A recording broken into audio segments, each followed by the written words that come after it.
Sir అట్లా విజయవాడకి ఎలా తెలిసింది, స్పేస్ డిజైన్స్ కి ఎలా వచ్చారు?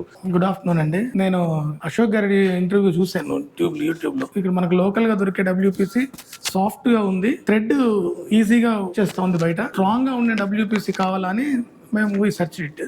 అందులో భాగంగా అశోక్ గారు ఒక ఇంటర్వ్యూలో చెప్పారు, మా కంపెనీ నుంచి వచ్చేది డబ్ల్యూపీసీ గట్టిగా ఉంటది అని చెప్పారు. ఆ కాంటాక్ట్ నెంబర్ తీసుకొని దాంట్లోనే యూట్యూబ్ లోనే కాంటాక్ట్ అయ్యాం. ప్రైస్ కూడా పర్లేదు, రీజనబుల్ గానే ఉంది.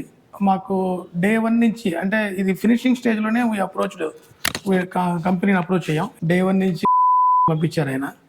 అతను చాలా ఓపికగా అన్ని తిరిగి 2, 3, 5, 6 అవర్స్ ఇక్కడ స్పెండ్ చేశాడు. ఏ ప్లేస్ లో ఏం పెడితే బాగుంటుందని మాకు సజెషన్స్ కూడా ఇచ్చాడు. దాని ప్రకారము మేము కొన్ని మోడిఫికేషన్స్, ఆల్టరేషన్స్, కొన్ని డిస్కషన్స్ అయిన తర్వాత we come to A conclusion. తర్వాత ప్రైస్ కూడా పర్లేదు, రీజనబుల్ గానే ఇచ్చారు. ప్రైస్ కూడా మేము అనుకున్న బడ్జెట్ దాటిపోలేదు, పర్లేదు, రీజనబుల్ గానే ఉంది బడ్జెట్ ఎలా తగ్గించుకోవాలో కూడా మాకు కొన్ని టిప్స్ చెప్పారు.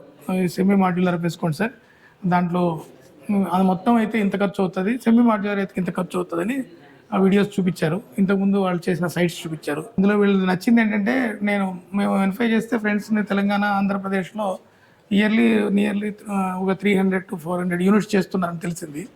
అది కొంచెం, అంటే నంబర్ ఆఫ్ యూనిట్స్ చేసే వాళ్ళ దగ్గర ఎక్స్పీరియన్స్, ల్యాబ్సెస్ తక్కువ ఉంటాయని నేను అనుకొని అప్రోచ్ త్రూ అశోక్ గారిని నేను ఫోన్లో మాట్లాడాను. బాగా రిసీవ్ చేసుకున్నాను.